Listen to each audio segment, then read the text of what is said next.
personally, if sometimes I'm on social media and it looks like everyone is just happy, and sometimes I'm just not happy. Is it okay to be sad? Do you feel sad sometimes? Because of just everything that's going on, and what do you do to kind of recognize that and try to get out of that funk? Right now, I think my situation is a little different. I'm a student teacher in Nashville, and we are actually in person. So I'm out of the house a lot more than I think most people are, but therefore I have like a 9-hour day.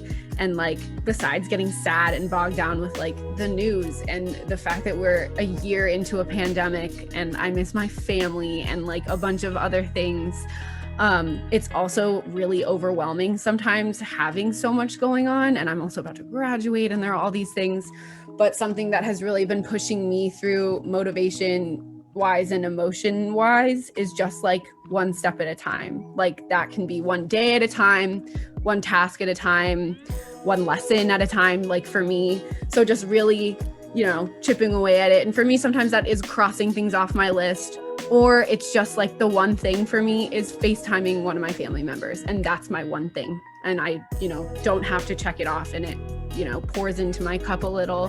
And I also think what you said about social media really resonated, Christine, because it's so easy to see that and slip into the like, everybody else is fine. Like, like everybody's having such a good time. And that is like not real. And also another good reason to set those time limits on things like that. And just to really center yourself and just take it one step at a time and feel, accomplished for what you are doing in your lane.